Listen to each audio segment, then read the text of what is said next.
मेरा नाम सांवरी है। रक्षाबंधन का दिन था, इसलिए आज मुझे अपने छोटे भाई सोनू की बहुत याद आ रही थी। मेरा आज चाय का ठेला लगाने का बिल्कुल मन नहीं था, लेकिन फिर भी मैं अपने भाई की यादों को परे रख कर बेमन से अपना ठेला सजा रही थी। चूल्हा, गैस का छोटा सिलेंडर, दूध का भगोना, चाय पत्ती व शक्कर का डब्बा, चाय के साथ खाने के लिए समोसा वगैरह और भी ना जाने क्या क्या। सुबह के 5 बज चुके थे, इसलिए मैं जल्दी जल्दी अपना ठेला तैयार कर रही थी, क्योंकि अगर मैं अपना ठेला लेकर जल्दी नहीं पहुंची तो कोई दूसरा मेरी जगह पर अपना ठेला खड़ा कर लेगा और फिर मुझे ठेला लेकर इधर उधर भटकना पड़ेगा।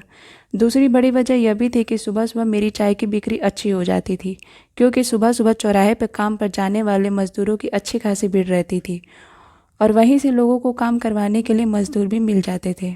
उनमें उनमें बहुत से ऐसे मज़दूर भी थे जो मेरे ही ठेले का हर रोज़ चाय ज़रूर पीते थे, जिससे मेरी कुछ आमदनी भी हो जाती थी। ठेला लगाना मैं बिल्कुल नहीं चाहती थी। कौन सी लड़की चाहेगी कि उसको अपना पढ़ाई लिखाई छोड़कर ठेला लगाए। पहले मुझे चाय का ठेला लगाने में बहुत शर्म महसूस होती थी, लेकिन पेट की आग, माँ की बीमारी और मजबूरी की जंग के बीच मेरी शर्म हमेशा हार जाती थी। ठेला तैयार होते ही मैं सबसे पहले माँ के पास पहुँची। वे अभी सो रही थी, इसलिए मैंने उन्हें जगाना उचित नहीं समझा और मैं वहाँ से चुपचाप कमरे से बाहर आ गई। आज कितने दिनों के बाद माँ को गहरी नींद में सोते देख कर मुझे बहुत सुकून महसूस हो रहा था। वे बेचारी सो भी कहाँ पाती हैं, बस दर्द में कराती रहती हैं। एक वक्त था जब मैं भी दूसरी लड़कियों की तरह ही अपने बाबूजी और माँ अपने छोटे भाई सोनू के साथ शहर से सटे छोटे गांव में खुशी खुशी रहती थी। बाबूजी के पास थोड़ी बहुत खेती थी, उसी में खेती करके बाबूजी घर खर्च के अलावा मेरे और सोनू की पढ़ाई का खर्च उठाते थे। बाबूजी हमेशा मुझे और मेरा भाई सोनू को पढ़ा लिखा कर बड़ा साहब बनाने की बात कहा करते थे। बाबूजी नहीं चाहते थे कि उनके बच्चे भी वही ज़िंदगी जिए जो वे जिए हैं। वो नहीं चाहते थे कि हम भी उनकी तरह ही ना पढ़ लिख कर खेती बाड़ी करें। मैं और सोनू भी अपने बाबूजी के इस सपने को पूरा करने के लिए खूब मन लगा कर पढ़ते थे। मेरे घर में कुछ ना होते हुए भी सब कुछ था। लेकिन एक दिन घर की सारी खुशियां मातम और बेबसी में बदल गई। उस दिन वे बाबूजी खेत से काम करके आए थे और नल पर जाकर हाथ मुंह धो रहे थे कि अचानक उनके सीने में तेज दर्द उठा और वे वहीं गिर गए। चीख सुनकर माँ उनके पास पहुंच गई, पर तब तक बाबूजी हमें छोड़कर बहुत दूर चले गए थे। हमारा खुशी से भरा छोटा परिवार अब मातम में बदल गया था। बाबूजी के जाने के बाद धीरे धीरे सब कुछ बदल गया। घर में माँ के पास बचे कुचे रुपए भी कुछ दिनों में ही खर्च हो गए। भूखे मरने की नौबत आ गई। दिन बदलते ही नाते रिश्तेदारों ने मुंह फेर लिया। वो कहते हैं ना कि जब आपका बना रहेगा तो सब आपके साथ ही होंगे, पर बिगड़ने पे कोई नहीं। यही हाल हमारा था। कोई भी रिश्तेदार अब हमें पूछते तक नहीं थे। घर की खराब हालत देखकर मेरी माँ ने खेती की ज़मीन भी बेच दी। सोनू और मेरी पढ़ाई भी छूट गई थी। लेकिन ज़मीन बेचने के बाद थोड़े बहुत रुपए हाथ में आते ही मैंने माँ से जिद करके सोनू की पढ़ाई दोबारा शुरू करवा दी और मैं भी मजबूरन कुछ कमाने के इरादे से बाजार में चाय का ठेला लगाने लगी, जिससे घर का थोड़ा बहुत खर्च निकल आता था। तभी मेरी बची खुशियों पर भी पानी फिर गया। मेरी माँ को लकवा मार गया और वे बिस्तर पर पहुँच गई। अब सोनू की पढ़ाई और माँ के इलाज की सारी जिम्मेदारी मुझ पर आ गई थी। फिर समय अपनी रफ्तार पकड़ता चला गया। सोनू आगे की पढ़ाई करने के लिए शहर चला गया। वह वहीं रहकर पढ़ाई कर रहा था। मैं अपने भाई सोनू को अक्सर जमा किए रुपए भेज दिया करती थी। इधर मैं भी अब जवानी में कदम रख चुकी थी। मेरे जिस्म में भी बदलाव आने शुरू हो गए थे। मेरे सीने को उभार, मेरा गदराया बदन और नाजुक पतली कमर देखकर जवान तो जवान बूढ़ों का भी दिल मचल जाता था। अब कुछ लोग राह चलते मुझ पर छींटाकसी भी करने लगे थे, लेकिन मुझे ऐसे लोगों से कोई मतलब नहीं था। इन सब छेड़ने वालों लोगों के बीच सुखिया भी था, जो मुझे अक्सर आते जाते देखा करता था। यही नहीं, वह कभी कभी मेरे ठेले पर चाय पीने भी आ जाता था, जिसे देखकर मैं डर जाती थी। मुझे गांव के लोगों से ही पता चला था कि वह गुंडा है। सड़कों पर मारपीट करते और दुकानदारों से पैसा वसूली करते मैं खुद उसे देखा करती थी। हालांकि सुखिया ने कभी मेरे साथ छेड़छाड़ नहीं की थी और न ही वह मुझसे कभी गलत तरीके से बोला था, लेकिन फिर भी मैं एक तरह के डर से घिरी रहती थी कि कब सुखिया मेरी इज्जत से खेल डाले और मेरी जवानी को तार तार कर दे। अचानक पड़ोस में मुर्गे की भाग सुनकर मैं यादों के भंवर से धरातल पर आ गई। तभी मुझे अपने ठेले का ध्यान आया और मैं बाहर आ गई। बाहर आते ही मैंने अपना ठेला संभाला और उसे ढकेलते हुए चलने लगी। मैं जब चौराहे पर पहुंची तो अभी वहां इक्का दुक्का लोग ही मुझे दिखाई दिए।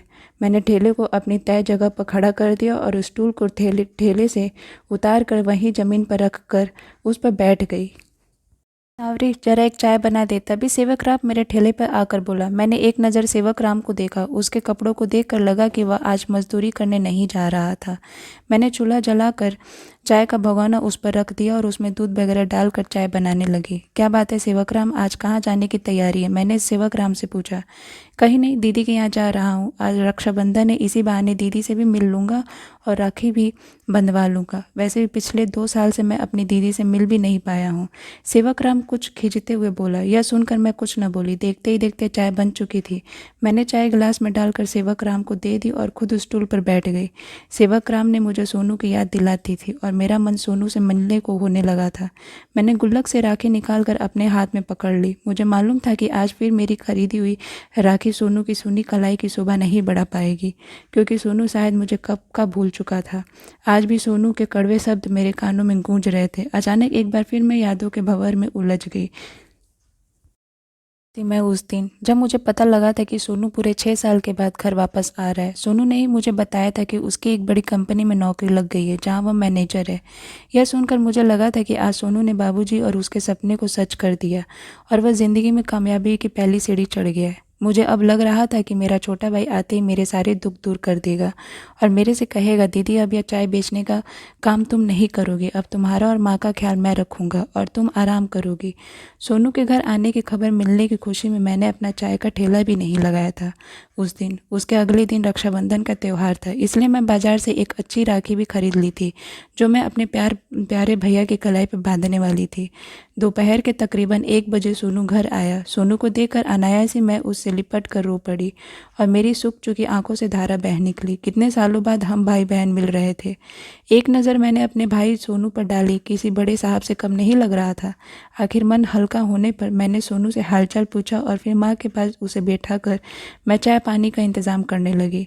उधर सोनू माँ से बातें करने लगा। सोनू के आने पर माँ भी अपनी बीमारी को भूलकर उससे बातें करने की कोशिश कर रही थी। आज उनका चेहरा भी खुशी से दमक रहा था, लेकिन आज मुझे सोनू कुछ बदला बदला सा लग रहा था। मैं काफ़ी देर से सोनू को नोटिस कर रही थी कि वह मेरे से कटा कटा सा है। सफ़र की थकान हो गई, ऐसा सोचकर मैंने सोनू से कुछ नहीं कहा था। सोनू फ्रेश होने के बाद कमरे में आराम करने के लिए चला गया। मैंने शाम को सोनू का मनपसंद खाना बनाया, लेकिन उसने पेट भरा होने का बहाना बनाकर उसे छुआ तक नहीं। सोनू के खाना न खाने पर मेरा मन भी कुछ खाने का नहीं हुआ और मैंने खाने को यूं ही वापस ढक कर रख दिया था। हाँ, मैंने माँ को थोड़ा बहुत ज़रूर खिला दिया, जिससे वह दवा खा सके। मैं सोनू से ढेर सारी बातें करना चाहती थी, लेकिन सोनू मेरे से बात ही नहीं कर रहा था। मैं समझ नहीं पा रही थी कि आखिर सोनू को क्या हो गया है। लेकिन सुबह होते ही सोनू मेरे से कुछ न बोला और अपना बैग पैक करने लगा। यह देखकर मैं चौंक गई। मैंने सोनू से बैग पैक करने की वजह पूछी तो वह एकदम गुस्से से चीख पड़ा, मुझे नहीं रहना तुम्हारे घर में जहाँ कोई वैश्य रहती हो। मुझे शर्म आती है तुम्हें अपनी बहन कहने पर। मुझे लगता था कि तुम यहाँ सही से रहती होगी, लेकिन तुम तो अपने जिस्म को बेचती घूमती हो। सोनू ने चीखते हुए मेरे से कहा। सोनू, यह तुम क्या बक रहे हो? सोनू की बात सुनकर मेरा खून खौल उठा था और मैंने एक जोरदार थप्पड़ सोनू को मार दिया। मैं यहाँ कोई ऐसा गलत काम नहीं करती हूँ कि तुम्हारा सिर शर्म से झुक जाए। हाँ, मैं मेहनत करती हूँ और चाय बेच कर माँ का और तुम्हारा पेट भरती हूँ, अपना जिस्म नहीं बेचती मैं। और सुनो, मैं तुम्हारी पढ़ाई का खर्च भी चाय बेच कर ही उठाती हूँ। आज तुम जो कुछ भी हो इसी की बदौलत हो, समझे तुम? मैं गुस्से से सोनू को बोलती जा रही थी, लेकिन यह सब बोलते हुए मेरी आंखों से आंसुओं की झड़ी बहने लगी थी। मुझे सपने में भी उम्मीद नहीं थी कि मेरा छोटा भाई सोनू मेरे से इस तरह का बात करेगा और मुझ पर इतने भद्दे इल्ज़ाम लगाएगा। मेरी इज्जत पर अभी तक किसी की तरह आँच नहीं आई थी, लेकिन आज मेरे अपने छोटे भाई ने ही मेरी इज्जत को तार तार कर दिया था। उधर सोनू मेरे थप्पड़ खाने के बाद एक पल भी वहाँ नहीं रुका और अपना बैग उठाकर घर से बाहर चला गया। मैंने भी सोनू को रोकने की कोशिश नहीं की। उसके बाद कितना वक्त बीत गया था, लेकिन सोनू ने एक बार भी मेरी और माँ की कोई खोज खबर नहीं ली थी। सोनू ने भाई बहन के बीच की डोर को भी तोड़ दिया था, लेकिन रक्षाबंधन का त्यौहार आते ही मुझे सोनू की याद कुछ ज़्यादा ही आने लगती थी। लेकिन सोनू के कड़वे शब्द मेरे सीने में आज भी तीर की तरह चुभते थे। तभी किसी की आवाज़ सुनकर मैं चौंक गई। मैंने देखा कि सामने सुखिया खड़ा हुआ था। मैंने आंखों से निकलकर गालों पर लुढ़क आए आंसुओं को पोंछा। मैं सुखिया को देखकर समझ गई कि वह चाय पीने के लिए ही मेरे ठेले पर आया हुआ है। मैंने उसे बिना पूछे ही चाय बनने के लिए चूल्हे पर चढ़ा दी। मुझे आज चाय नहीं पीनी, मैं किसी और काम से आया हूँ तेरे पास, सुखिया मेरे से बोला। फिर क्या काम है मुझसे? मैंने भी हैरान होकर पूछा। क्या तुम मुझे अपना भाई समझकर मुझको राखी बांध दोगी? मेरी कोई बहन नहीं है, मैं जब भी तुम्हें देखता हूँ तो मुझे लगता है कि जैसे मेरी छोटी बहन मेरे सामने आ गई हो। सुखिया ने अपना हाथ आगे बढ़ाते हुए मेरे से कहा। सुखिया की बात सुनकर मैं उसे देखती ही रह गई। मुझे सुखिया की बात पर यकीन नहीं हो रहा था कि जिसे मैंने इतना गलत समझा था वह मुझे किसी तरह की गलत नज़रों से नहीं बल्कि छोटी बहन के रूप में देखता था। एक भाई बहन के बीच की डोर तोड़कर उससे दूर चला गया था और दूसरा उस डोर को जोड़ने की बात कर रहा था। सुखिया की बात सुनकर मेरी आंखों से आंसुओं की धारा बहने लगी थी और मैंने बिना देर किए राखी सुखिया की कलाई पर बांध दी। राखी के कलाई पर बांधते ही सुखिया की आंखों के कोर भी गीले होने लगे थे। मैं सोच रही थी कि जहाँ कभी रिश्तों की एक डोर हमेशा के लिए टूट गई थी तो वहीं आज दूसरी डोर जुड़ गई थी। उम्मीद करती हूँ कि आपको हमारी कहानी पसंद आई होगी। कहानी पसंद आई हो तो वीडियो को लाइक करें और चैनल को सब्सक्राइब करें और हाँ, नोटिफिकेशन बेल को ज़रूर दबाएं ताकि अगली अपडेट सबसे पहले आपको मिले। धन्यवाद।